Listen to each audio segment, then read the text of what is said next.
राधे राधे दोस्तों। सही करने की हिम्मत उसी में आती है जो गलती करने से नहीं डरते। नमस्कार दोस्तों, आप सभी का स्वागत है मेरे इस चैनल में। और आज मेरे दिन की शुरुआत सुबह 4 बजे से हो गई थी। तो सुबह 4 बजे सबसे पहले मैं फटाफट से अपना पढ़ने बैठ गई थी, क्योंकि मुझे सुबह के टाइम लगभग 1 ही घंटा मिलेगा पढ़ने के लिए। जो भी मेरे नए व्यूअर्स हैं उन्हें मैं बता दूं कि मैं एक टीचिंग एस्पिरेंट हूँ, 2 बच्चों की माँ हूँ और मैं टीजीटी पीजीटी मैथ्स की तैयारी कर रही हूँ। फ़िलहाल मैंने डीएसएसबी का फॉर्म भरा हुआ है और आज ही मैंने यूकेएलटी का फॉर्म भी पूरा भर लिया। और अब मैं टीचिंग एग्ज़ाम्स की तैयारी कर रही हूँ। और सबसे पहले सुबह बैठ के मैंने इंग्लिश की प्रिपरेशन करी। मेरे पास इंग्लिश के नोट्स बने हुए हैं। EMRS के दौरान मैंने ये नोट्स बनाए थे। तो इसमें मैं आज नाउन्स पढ़ रही थी। नाउन भी काफ़ी टाइप्स के नाउन होते हैं, उन नाउन्स को डिटेल में पढ़ा और फिर उसके बाद टेक्स्ट बुक से मैंने उसके 1-2 सेट किए, जिससे उसकी प्रैक्टिस हो जाए, किस टाइप के क्वेश्चंस आते हैं। MCQ के सेट किए।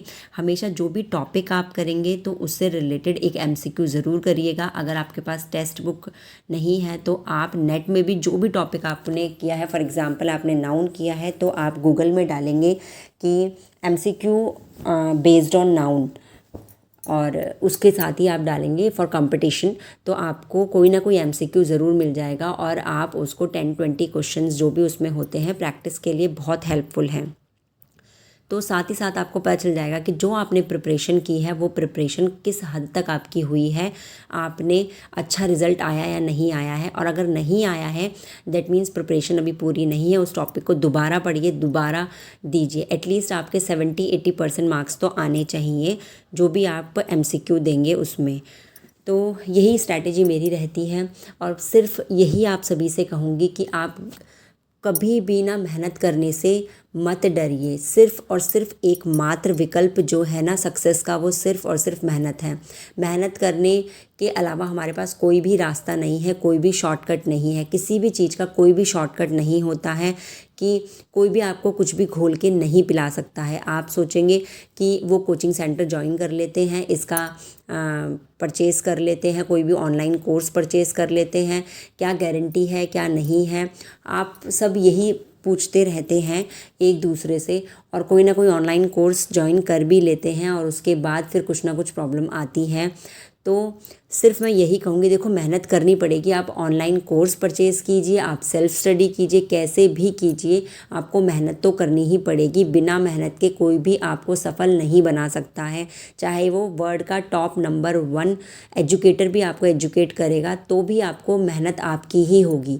वो आपको मटेरियल प्रोवाइड कर सकते हैं, वो आपको गाइड कर सकते हैं, लेकिन मेहनत आपको ही करनी पड़ेगी। आपको ही अपना डिसिप्लिन वे में तैयारी कंसिस्टेंसी के साथ करनी पड़ेगी। अगर कंसिस्टेंसी नहीं है, डिसिप्लिन नहीं है आपकी लाइफ में, तो आप सफल नहीं हो पाएंगे। ये बहुत ज़रूरी है आपके लिए कि आप ये जान लें कि कोई भी शॉर्टकट नहीं है। आप कोई भी टीचिंग एग्ज़ाम देंगे या कोई भी एग्ज़ाम आप दे रहे हैं, उसमें आजकल कंपटीशन इतना ज़्यादा बढ़ गया है कि हर एग्ज़ाम्स में हज़ारों लाखों कैंडिडेट्स बैठते हैं और एक ही सीट पे हज़ारों कैंडिडेट्स कंपटीशन कर रहे होते हैं। तो से आपको भी सिर्फ़ और सिर्फ एक सीट चाहिए होती है। डिमोटिवेट बिल्कुल भी नहीं होना है। अगर आप तैयारी करते रहेंगे तो तैयारी करने से ही इंसान सीखता है, अपनी गलतियों से ही इंसान सीखता है। अगर आप गलती से नहीं सीख रहे हैं दैट मीन्स आप सही रास्ते पे नहीं चल रहे हैं।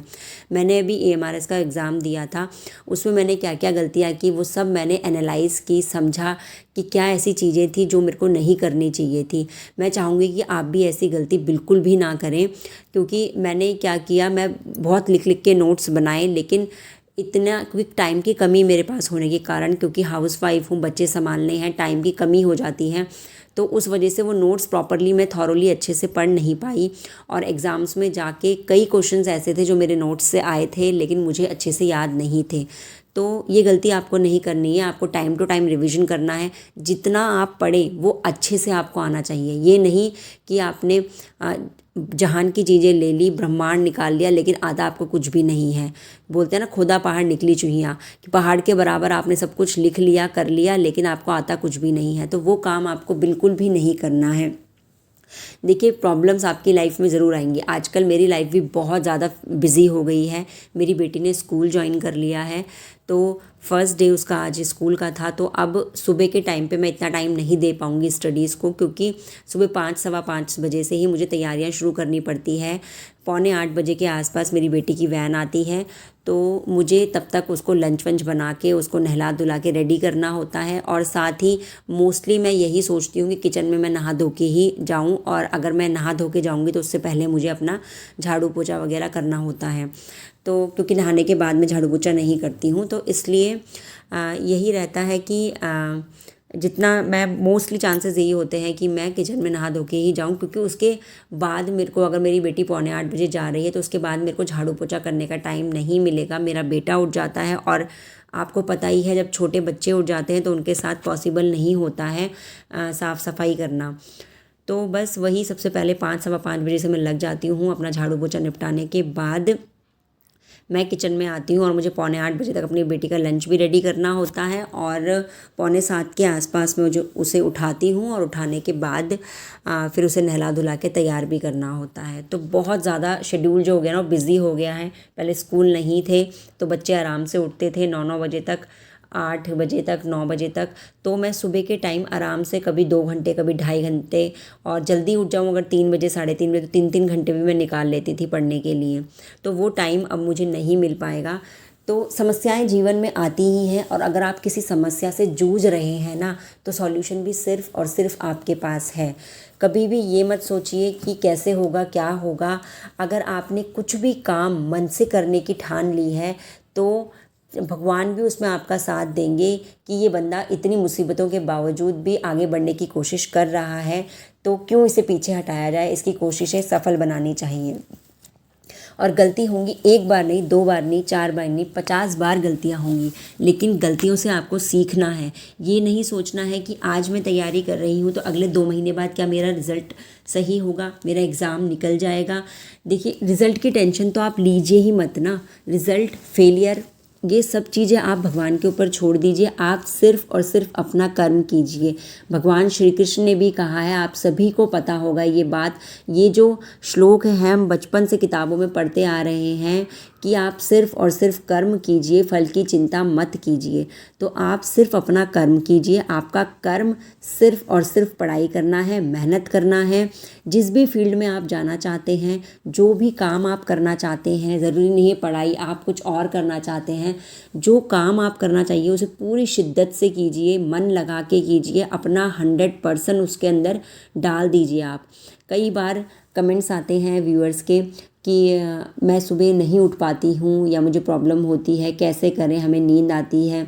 देखिए, अगर आपने कोई भी चीज़ ठान ली है ना मन में करने की, तो आप फिर अपनी नींद को भगाने का भी कुछ ना कुछ ढूंढ लेंगे, ठीक है।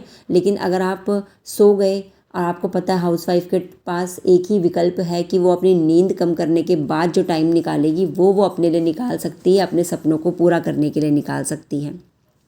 वही काम मैं कर रही हूँ। कई बार मुझे भी नींद आती है, पढ़ते पढ़ते झपकी आने लग जाती है, तो उस टाइम पे यही एकमात्र सहारा होता है कि या तो चाय बना के चाय पी ली जाए, थोड़ी देर 5-10 मिनट टहल लिया जाए इधर उधर, कैसे भी करके अपनी नींद भगानी होती है। तो यही एकमात्र सहारा होता है, या फिर खड़े होकर टहल टहल के पढ़ा जाए। तो यही बस एकमात्र सहारा है कि आप कैसे भी करके उस टाइम को निकालिए। 5-10 मिनट नींद भाग जाएगी, फिर दोबारा से पढ़ना शुरू कर दीजिए। पढ़ना तो है, चाहे कैसे भी पढ़िए, पढ़ना तो है। और सुबह के टाइम मैंने अपनी बेटी का लंच पैक कर लिया था, और आज फर्स्ट डे तो काफ़ी एक्साइटेड थी, लेकिन उसका जो भाई है वो बिल्कुल भी एक्साइटेड नहीं था। उसको देख देख के रो रहा था, सैड हो रहा था कि ये कहाँ जा रही है। और आज गोभी के पराठे दिए थे उसको लंच में, चटनी और साथ में खीरा। और फिर 9:45 के आसपास सुबह मेरे बेटे को मैंने सुला के, और फिर मैं दोबारा से पढ़ाई में लग गई थी। अब मैंने एंशिएंट हिस्ट्री की है, रिवीजन कर रही हूँ एंशिएंट हिस्ट्री का। और दिन में खाना वाना खिलाने के बाद अपने हस्बैंड को, उसके बाद घर के कामों में मैं लग गई थी। और फिर वही है कि बेटा जब सोता है तभी मैं पढ़ पाती हूँ, अदरवाइज़ नहीं पढ़ना होता है। छोटा बच्चा है, उसको भी देखना होता है। पॉसिबल नहीं है कि आप छोटे बच्चे को ऐसे ही छोड़ दीजिए, उनका भी बचपन है, उनका बचपन यूँ ही ख़राब नहीं होना चाहिए। तो बस यही चीज़ें हैं, ज़िंदगी आपको मौका देती है, लेकिन मौके को किस तरीके से आपको टैकल करना है वो आपको ही आना चाहिए। कि मौका अगर आप गंवा देंगे ना तो आप इन फ्यूचर यही सोचते रह जाएंगे कि काश मैं उस टाइम अब उस मौके को अच्छे से कर लेती, संवार लेती अपना जीवन। तो ये जीवन जो है वो यूं ही निकल जाएगा, नहीं तो कोई किसी को भी नहीं पूछता है आजकल के ज़माने में। इंडिपेंडेंट होना वो भी एक स्त्री के लिए, एक हाउसवाइफ के लिए बहुत ज़्यादा ज़रूरी है।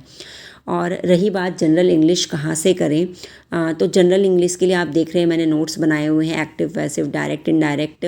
तो आपको मैं एक लिंक चैनल के डिस्क्रिप्शन में दूंगी, वहाँ पे आपको एक लिंक मिल जाएगा। वहाँ से मैंने पूरा जनरल इंग्लिश पढ़ा था। उसमें डीएसएसबी का ही स्पेशल है कि डीएसएसबी का पूरे सारे टॉपिक्स जो भी आते हैं उन सब का डिटेल्ड में अच्छे से टॉपिक वाइज सर ने करवाया है, और अंकित सर ने, और बहुत ही अच्छा मुझे लगा। हो सकता है आपको अच्छा लगे या ना लगे, वो आप पे डिपेंड करता है, लेकिन मैं जिस सोर्स से पढ़ रही हूँ मैं बस यही चाहती हूँ कि आपके साथ मैं शेयर करूँ कि अगर आपकी कोई हेल्प हो पाए मुझसे तो मैं आपको मतलब अपने आप को अच्छा समझूंगी कि आपकी मैं हेल्प कर पाई, क्योंकि हेल्प, एक दूसरे की हेल्प करना ही ज़िंदगी है, और ज़िंदगी में कुछ भी नहीं रखा है। जब हम एक दूसरे की हेल्प करेंगे तो ही हम आगे बढ़ सकते हैं। कभी भी किसी से ये नहीं सोचना है कि कौन क्या कर रहा है। आपका जो कंपटीशन होता है वो सिर्फ़ और सिर्फ अपने आप से होता है। अपने आप से रोज़ आपका कंपटीशन होता है कि मैं आज अगर 2 घंटे पढ़ रही हूँ तो अगले दिन मैं इसको मैनेज कर पा रही हूँ या नहीं कर पा रही हूँ, इससे आगे बढ़ पा रही हूँ या नहीं बढ़ पा रही हूँ, अपनी कमियों को सुधार पा रही हूँ या नहीं सुधार पा रही हूँ। ये जो कंपटीशन है सिर्फ आपका अपने आप से है, क्योंकि हर इंसान अपने आप में यूनिक होता है। हर इंसान की कुछ ना कुछ कैपेबिलिटीज़ होती हैं, उन्हीं को आपको निखारना है, उन्हीं को आपको संवारना है। ज़िंदगी यूं ही कट जाएगी, और बिना, अगर कोई हाउसवाइफ इंडिपेंडेंट नहीं है तो आपको भी पता है कि कैसा फ़ील होता है, बिल्कुल भी अच्छा नहीं लगता है। मैं तो शुरू से ही इंडिपेंडेंट रही हूँ, लेकिन जब भी मेरे बच्चे छोटे होते हैं तो मैं उनको ही देखने में लग जाती हूँ। और मेन यही है, क्योंकि मैं जब 12th मैंने किया था, क्लास 12th के बाद से ही मैं इंडिपेंडेंट हूँ। क्लास 12th के बाद से ही मैंने अपना खर्चा खुद ही चलाया है। भले ऐसा नहीं है मेरे पेरेंट्स पे ऐसी कोई कमी नहीं थी पैसों की, मतलब एक मिडिल क्लास फैमिली से हूँ, लेकिन एटलीस्ट भगवान की दया से मेरे मायके और ससुराल में इतना है कि मैनेज हो जाता है अच्छे से सब कुछ। लेकिन वही होता है एक जुनून कुछ करने का, एक मतलब अपने पेरेंट्स को प्राउड फील कराने का मन है कि हमेशा बस यही एक दिल में आस रहती है कि मेरे पेरेंट्स प्राउड फील करें। और जो भी लोग ये बोलते थे, क्योंकि हम जो हैं वो 3 बहनें हैं और एक भाई है, तो कि आपकी 3 लड़कियां हैं, क्यों लड़कियों को इंग्लिश मीडियम में पढ़ा रहे हैं। मैं बस उनका मुंह बंद करना चाहती हूँ। मैं ये चाहती हूँ कि लड़कियां हैं का मतलब ये नहीं है कि उनको कचरा समझ के इधर उधर फेंक दिया जाए। बस यही मेरा मेन एम है। रात के टाइम में बैठ गई थी पढ़ने के लिए, टेक्स्ट बुक से क्वेश्चन सॉल्व्स कर रही हूँ, मैथ्स के, रीजनिंग के क्वेश्चंस मैंने सॉल्व किए। और आपके कोई भी इश्यूज़ होंगे, कोई भी कमेंट्स होंगे, आप कमेंट सेक्शन में ज़रूर लिखिएगा। और प्लीज़ मेरी आपसे ये रिक्वेस्ट है कि अगर आपको वीडियो पसंद आती है तो वीडियो को शेयर ज़रूर करें। उन हर हाउसवाइफ के साथ जो स्ट्रगल कर रही हैं उनको भी मोटिवेट कीजिए, हर किसी को हेल्प कीजिए, कभी भी किसी को डिमोटिवेट मत कीजिए।